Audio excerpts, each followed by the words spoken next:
For the last 3 years, Ludus had been ruling as the 66th emperor, even though he never wanted the throne. Before him, his father and brother led the empire for 15 years, but with constant monster attacks and corruption, both lost their lives on the battlefield, leaving Ludus as the only successor.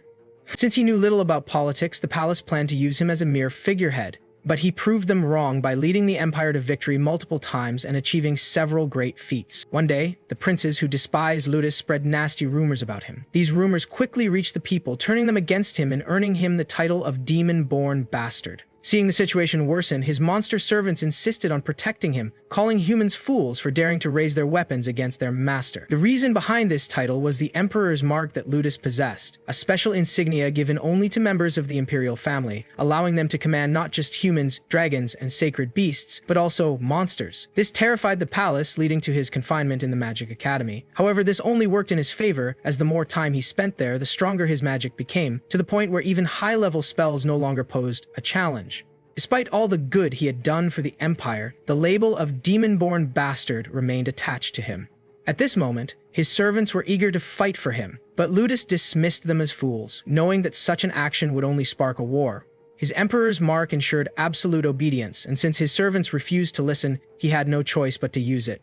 To activate the mark, he needed to say his full name, but just before he could, he forgot it, something that brought relief to his servants. Unfortunately, Rune, one of the slime servants, casually reminded him, causing an uproar among the others who didn't want to be controlled. With the mark activated, Ludus ordered them to retreat to the mountains, which severed the master-servant bond they shared.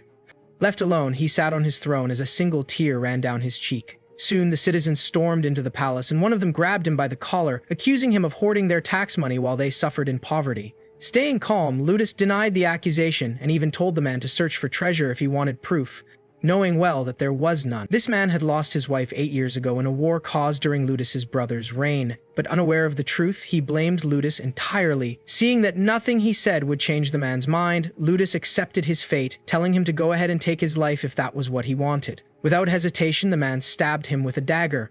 As Ludus took his last breath, he realized how dull his life had been. If another life awaited him, he wished to live it freely. The scene then shifted to a quiet suburban home, where Ludus woke up in the body of a baby, realizing he had been reincarnated. In the past, Ludus never believed the priests when they spoke about reincarnation, but now, that seemed like the only logical explanation. He had been born into a peasant family, and by coincidence had the same name as in his previous life, which was a common occurrence in this village. As time passed, he got used to the language spoken here, though he was certain it wasn't one he had known before. Curious about this world, he initially hoped to find books to learn more, only to realize that the villagers weren't even literate. One day, a villager suddenly sounded an alarm, announcing that the village chief had collapsed. Everyone rushed to check on him, worried about his condition. Using his condition analysis skill, Lucius saw that it was just a basic cold, which made him wonder why they hadn't used simple healing magic. He would have felt guilty leaving the old man like that, so he stepped forward, placed a hand on his chest, and used healing magic to bring down the fever. The villagers were stunned and immediately started praising him, completely shocked that he could use magic. That's when he realized why they were so impressed. No one here seemed capable of using magic at all. Thinking back, he couldn't recall ever seeing them use even the simplest spell, making him question whether their illiteracy prevented them from learning magic altogether. After that day, Ludus started using his magic for good deeds, and over time, he regained his magic sense. Eventually, he discovered that he could still perform all the magic he had learned in his past life, though he had to be careful, since his mana reserves were only average. But that wasn't a big concern. After all, mana could always be increased. Curious about how much time had passed since his death, he visited the village chief and told him that he wanted to leave. His main reason was to explore and learn more about this world. In his past life, he had never been free to travel as he wished, but this time there were no restrictions holding him back. The village chief, however, wasn't willing to let him go so easily. He gave him 2 choices: become a soldier serving a feudal lord, or become an adventurer. The second option immediately caught Ludus's interest, so the chief explained that adventurers still worked under the feudal lord but had the freedom to travel and fight monsters. Both paths were dangerous, but without a second thought, Ludus decided to become an adventurer. The next day, he shared his decision with his parents. At first, they were completely against it, but after persistent pleading, they eventually gave in, allowing him to pursue this path, marking the moment he officially became an adult. A few days later, he packed his things, ready to leave for the nearest adventurers' guild. His parents saw him off, reminding him not to get himself killed. As he set out on his journey, he took a deep breath, feeling a sense of relief. He was finally free to live as he pleased. He headed straight for Elpen, knowing that before being recognized as an adventurer, he had to pass the guild's examination. Upon arriving at the guild, he glanced around and noticed that the weapons weren't much different from those in the Empire. However, his biggest issue remained. He still couldn't read. A receptionist noticed him and asked if he was there to register. After confirming, she explained that proving one's ability to defeat monsters was necessary. To do that, he had to bring a monster's body part or weapon as proof. Once verified, he would officially become a guild member. The conditions seemed quite lenient to him since he could just buy what was needed from a market. Even so, he chose the honest way and ventured into the forest to hunt monsters himself. As he wandered, he realized that nothing had changed. Monsters still hunted humans, and humans still hunted monsters. In the past, he had only killed monsters when there was no other choice. While searching, he thought about how much easier this would have been if his servants were around. With their detection skills, finding monsters wouldn't have taken so long, but now he had to rely on just his vision. Eventually, he came across a cave that gave off an eerie feeling with faint traces of mana seeping from within. Stepping inside, he was a little disappointed to find only a few blue slimes squirming in a corner. As he observed them, he realized they understood human speech, which meant negotiating might be possible. Before he could say anything, he was caught off guard when one of the slimes suddenly spoke the Empire's language. Surprised, he asked how a slime knew that language, only for it to take offense and claim to be a proud servant of Master Ludus. The moment he heard that name, he was completely sure. This slime was Rune, one of his monster servants from his previous life. Rune, on the other hand, panicked, demanding to know how he recognized that name. Trying to convince him, he explained that he was the same master but had been reincarnated. Rune didn't believe him until he used his project skill to transfer memories directly into the slime's mind. The instant realization hit, Rune jumped into his arms, clearly overwhelmed with emotion. After catching up, Ludus learned that nearly 1,000 years had passed since his death. Thinking back to that day, Rune explained that after his death, the other monsters had crossed the mountains and held a meeting to decide their next move. However, unable to agree, they ended up going their separate ways. Since then, Rune had been hiding from humans, choosing to live in secrecy while gathering allies. This made sense to Ludus since slimes were immortal unless directly attacked, which explained how he had survived all these years. Noticing that Ludus was trying to prove his ability to hunt monsters, Rune offered a solution. He could just take a piece of his body since he would regenerate quickly anyway. Even so, Ludus used recovery magic on Rune to speed up his healing. As he prepared to leave, he grabbed his bag and mentioned that he was heading back to the Adventurers Guild. Just before he could step away, Rune called out, asking to become his servant again. That request caught Ludus off guard, leaving him momentarily frozen. He hadn't expected it. Although guilt lingered over abandoning Rune and the others, he didn't want to just walk away. For a brief moment, he considered the request, but quickly reminded himself that he was nothing more than a peasant now, someone who had lost everything, including his emperor mark. To make it clear, he raised his palm to show Rune that the mark was gone, but instead of an empty hand, the mark was still there, completely intact. That couldn't have been a coincidence. He saw it as a sign, a push toward making things right. With that thought, he formed a contract with Rune, officially taking him back as his servant. Trying to return to the guild, he feels unsure about what to do with Rune, since walking around with a slime would only attract attention. Rune understands the issue and quickly disguises himself, transforming into a beautiful teenage girl. Lutris immediately recognizes the appearance. It's Cecile, his former academy classmate from his past life. Rune had used the unique skill Disguise, which allows creatures or objects to change appearance. Normally, the skill doesn't last long, but Rune has perfected it, making the transformation flawless. The resemblance is so precise that there's no difference between Rune and the real Cecile. Cecile was the beloved daughter of the Grand Duke, and Ludus once had a crush on her. Since she no longer exists in this world, seeing Rune take on her form makes him uneasy. Sensing Ludus's discomfort, Rune apologizes and explains that copying someone who died 1,000 years ago is much easier. Putting that aside, it's time to leave, but Rune refers to Ludus as Master, which he quickly corrects, telling him to just use his name. As they walk, Rune comments on how surprising it is that Ludus chose to become an adventurer. He explains that he had no other choice, he wanted the freedom to travel. However, what worries him more is the possibility of encountering the other demonic servants who are still alive. He's uncertain if they will forgive him for leaving them behind. Rune reassures him, saying that if anyone refuses to understand his reasons, she won't forgive them. He appreciates the sentiment, but knows things won't be that simple.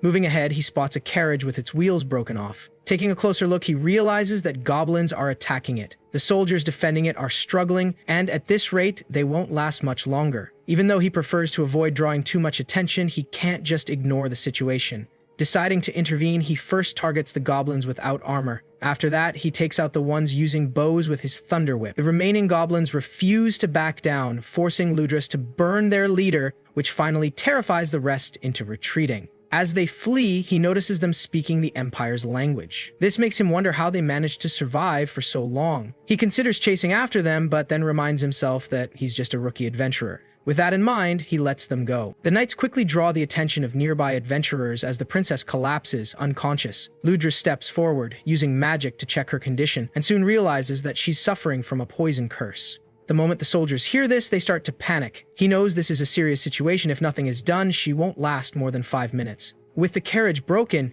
getting her to safety in time isn't an option. The only way to save her is by using purification, a high-level healing technique that's extremely difficult to master. Ludus understands that using such magic might make people suspicious, but he doesn't have a choice. Letting the girl die isn't an option. He tells everyone to step back, explaining that he'll try some temporary first aid magic to stabilize her condition. Once the spell is cast, the soldiers look relieved as the princess starts to regain consciousness. However, Ludus warns them that this is only a temporary fix and urges them to get her to a doctor as soon as possible. At this moment, he realizes that his approach was smart. By making it seem like simple first aid, he avoids drawing too much attention to himself. The knights, still in shock, express their gratitude, but he awkwardly waves it off, telling them not to mind him. When the girl's condition starts worsening again, he advises them to take her back to the city immediately for proper medical care.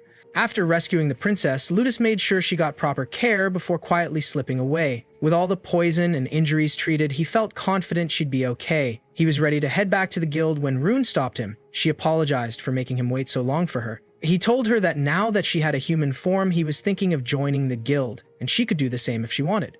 They arrived at the guild, only to find out they needed a letter of recommendation from the village chief to apply. Rune quickly realized they were missing some paperwork and suggested they forge it, assuming no one would notice. So, they headed over to the receptionist's desk, presenting a slime body part and the 2 forged letters. As the receptionist checked them, Ludus and Rune got nervous, worrying she might catch the fake. When she reached into the bag, she was stunned to see it was a blue slime, a rare find. Ludus sighed in relief when the receptionist accepted it, handing them their official adventurer badges. Now officially part of the guild, they were briefed on what being an adventurer meant. The best part was that adventurers could use any guild on the continent, which suited Ludus perfectly. They also had responsibilities like monster extermination, but Ludus wasn't too concerned about that. Finally, there was a class system, where adventurers were given titles based on their skills like warrior, hunter, or magician.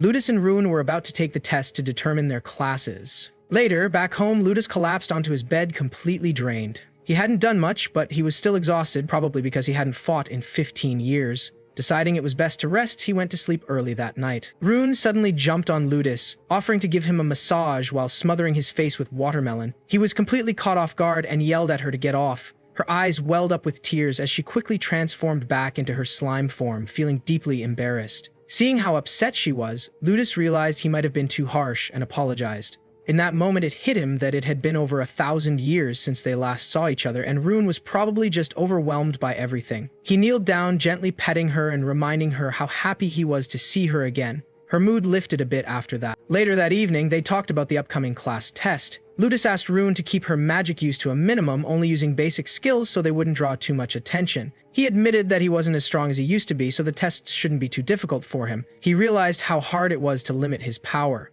Using magic in battle was easy when he could go all out, but trying not to stand out was a whole different challenge. Even if he ended up as a magician, he would have to avoid using high-level magic to keep things under the radar. He then asked Rune what class she was aiming for, and she replied with the warrior class, since she preferred physical combat and wasn't great with magic. Ludus decided to buy her some armor and weapons to help her out, though it would be pricey. But since they were now adventurers, earning the money back wouldn't be too difficult. He was excited about the idea of finally being able to do what he wanted, and they both promised not to hold back as they faced new challenges together. However, Ludus had other things on his mind. His first priority was to make money and buy a place to live. Once that was sorted, he planned on finding his servants. The next day, they went to the Adventurer Guild, where they met Nor, the person in charge of the aptitude test grading. Chapter 6. Nor congratulated them for officially becoming adventurers and told them it was time to begin the test. She asked Ludus to go first, curious if he could use magic. Ludus gave a half-hearted answer, implying he wasn't too confident about his magic skills. He was trying to stay under the radar, so he decided to keep things low-key, using basic magic and minimizing his power. The first test was about healing magic, so Nor asked him to replenish her magic power with a simple healing spell. This was an easy task for Ludus since the spell she asked for was incredibly basic. When he cast the spell, Nor's eyes widened in surprise, noticing that he had cast it without using any incantation. Confused, Ludus explained that he wasn't sure about that since he was just an ordinary farmer. Back in the day, magicians from the former empire could cast spells without incantations, but now only the descendants of that empire were able to do so. Nor immediately assumed that Ludus must be a descendant of the empire, and with that, she was convinced that he was more than qualified for the magician class. Ludus, however, bowed his head, realizing that there had been some serious changes in how magic was used. The next test was focused on offensive magic. Not wanting to attract any more attention, Ludus told Nor he would use a simple fireball spell. Seeing it was a basic spell, he adjusted the strength of his magic to keep things subtle. He cast the fireball and watched as it obliterated the target without raising suspicion. But then Nor tried to put out the fire using her water magic only for the fireball to keep burning.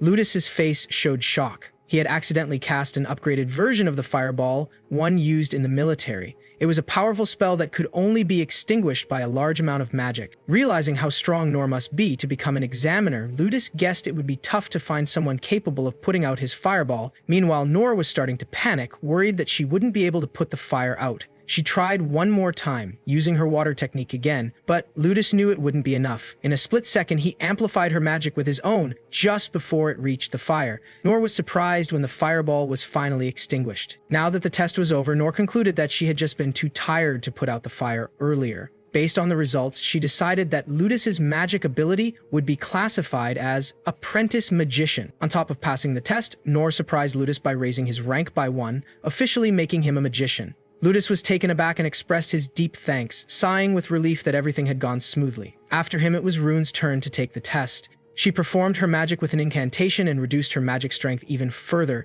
She successfully passed the test as well, earning the class of Apprentice Warrior. With that, both of them were officially adventurers. The next day, they set out to begin their new lives. They headed over to the notice board, excited to find a quest, but all they found were the usual low-level Goblin skirmish quests. Just as they were about to leave, a female hunter named Eris called out to them, asking if they were the new adventurers. After introductions, Eris told Ludus that she didn't sense anything intimidating about him, despite the rumors that he had been promoted to a magician so quickly. Eris then explained that there were a lot of goblins around and they had become a serious problem. Goblins had been raiding human cities and using them as hideouts, and it had become much harder to track them down since they set up bases deep in the forest. Hearing this, Ludus realized the goblins attacking the cities were the reason for the many goblin skirmish requests. However, no adventurers had been willing to take on the quests because the feudal lord was offering a ridiculously low bounty. Each goblin slain only earned the adventurer 1 del, which was roughly the equivalent of 1 full cup of beer.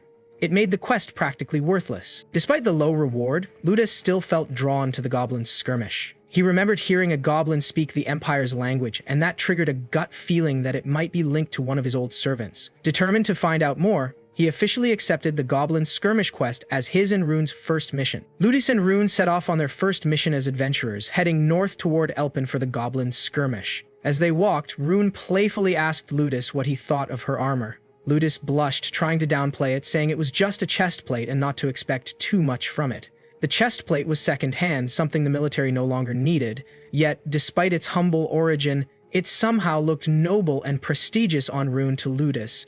He quickly brushed that thought aside and asked her if she had any idea about the goblins speaking the Empire's language. Rune explained that while goblins speaking the Empire's language wasn't too unusual, she doubted they were descendants of the Empire. Ludus then recalled that goblins had once been among his servants. If he was here, Ludus thought, he could simply ask them to leave Elpin peacefully. However, he quickly realized that goblins saw humans as food, making peaceful negotiations nearly impossible. Not long after, they encountered the goblins, who glared at them with an inhuman intensity. Ludus, still hoping to avoid violence, asked the goblins to bring their leader forward. However, the goblins refused, arrogantly looking down on him. Rune, determined to protect her master, stepped in and slaughtered the first wave of goblins. The remaining goblins, now frightened, hesitated. Ludus, still trying to find a peaceful solution, tried to communicate with the last goblins, but they weren't interested in negotiating.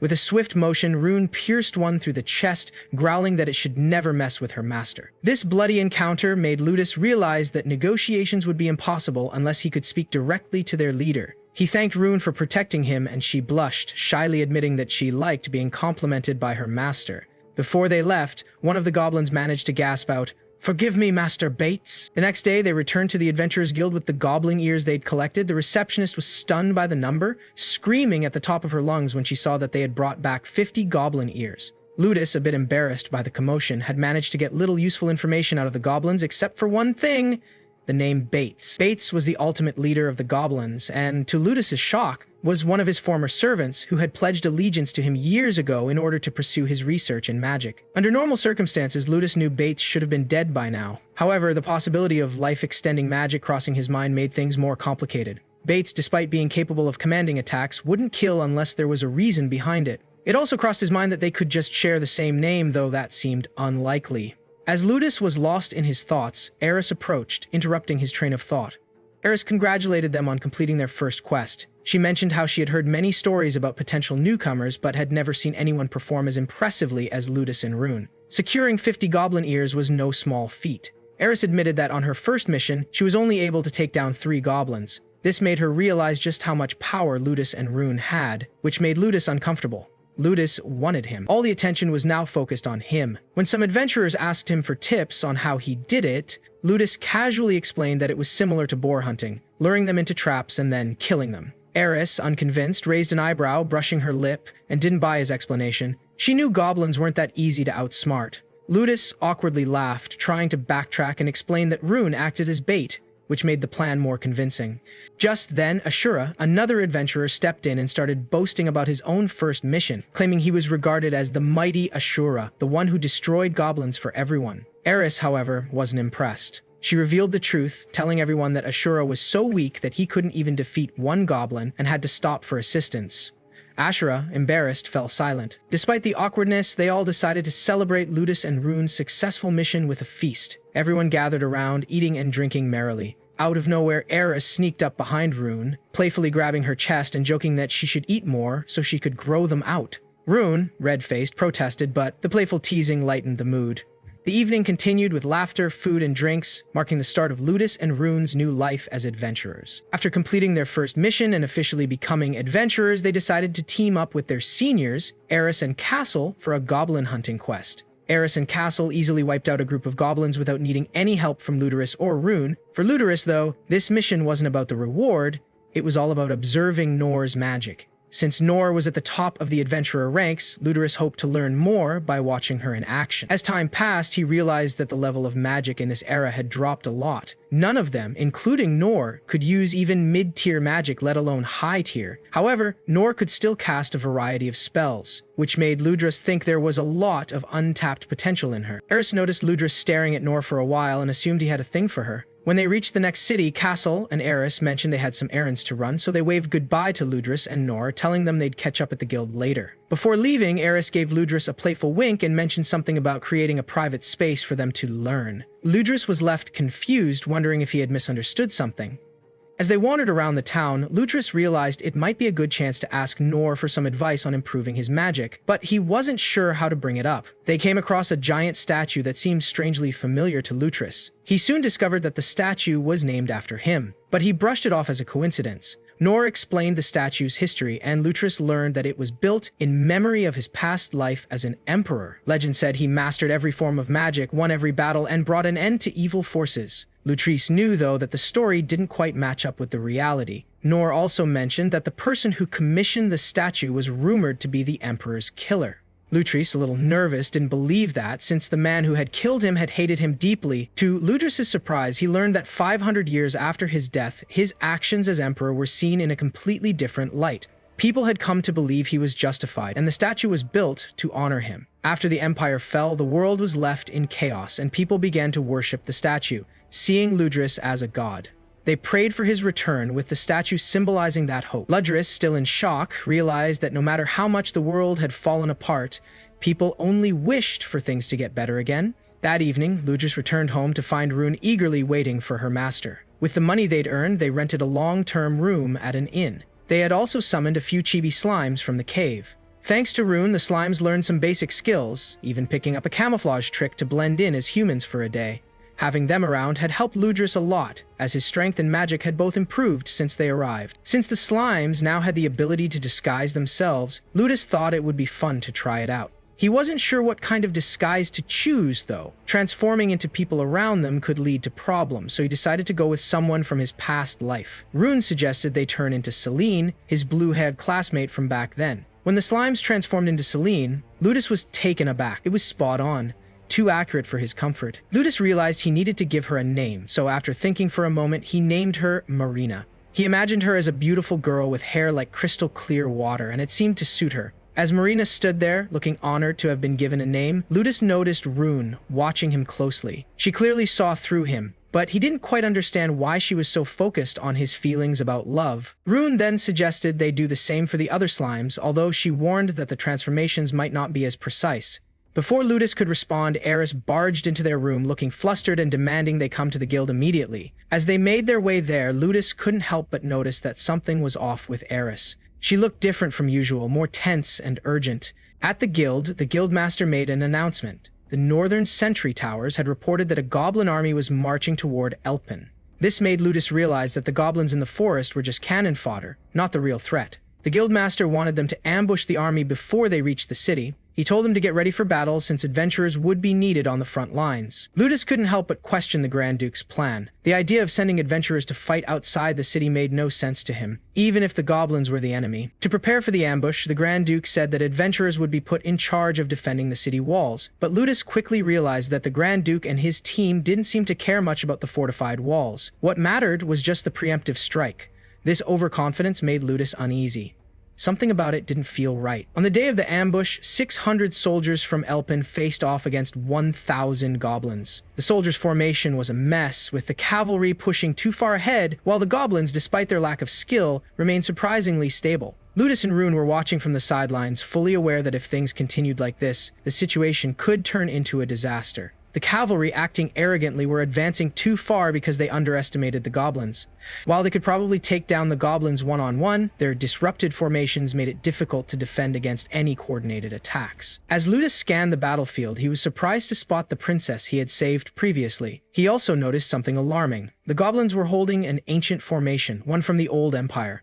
This formation was designed to directly strike at the center of an enemy's forces, and with the cavalry out of position, they wouldn't be able to defend against it. Ludus knew this wasn't just a random strategy. It was the Old Empire's formation, and if it played out, it could spell trouble for the soldiers. Amidst the chaos, the queen asked where the soldiers' leader was. When they told her he was in a brothel, she was furious and demanded they take her there immediately. Ludus watched the princess with a mixture of admiration and respect. She was firm, confident, and seemed like someone who could handle herself in a crisis. As the battle began, Ludus thought he had misjudged the goblin strategy, as their formation unexpectedly collapsed. For a brief moment, it seemed like the soldiers might actually win if they maintained their current position. Ludus started to doubt his earlier assumptions, wondering if the bait the goblins had mentioned wasn't who he thought it was. He had expected things to be more straightforward. Then, without warning, a sharp wind swept through the battlefield, leaving the soldiers stunned and confused. Nor collapsed to her knees, muttering, "This is the end for us." Eris tried to comfort her, but Nor was panicking, convinced that the wind was the result of a legendary firestorm spell. She claimed that, against such magic, even 1,000 soldiers would stand no chance. Ludus quickly assessed the situation. The wind was clearly a high-tier spell, something that wouldn't have been possible with low magic power back in his day. In the current world, such a spell was truly terrifying. He used his tranquility spell on Nor, putting her to sleep and calming her down, as he couldn't let her anxiety affect the others. He apologized quietly to her, then told Rune to bring the other slimes, as it was time to engage in the battle. Ludus sliced through a goblin, his thoughts racing. The front line had already collapsed, and there was no way to save everyone. His only option now was to strike at the goblin's base and disrupt their command. He recalled 2 types of spells that could help him sneak in unnoticed. Concealment, which hid both sounds and magic, and invisibility, which only concealed one's presence. Concealment drained too much power, making it impossible to use alongside invisibility. So he decided to have Rune and the other slimes disguise themselves as robes to move undetected. The only problem was that their magical power was depleting quickly. Ludus had no doubt that the chaos unfolding was all part of Bates's plan, but for now, he focused on the task at hand. He and his group reached the goblin base, and Ludus approached the goblin leader. He calmly requested a little chat, ready to confront the mastermind behind the attack.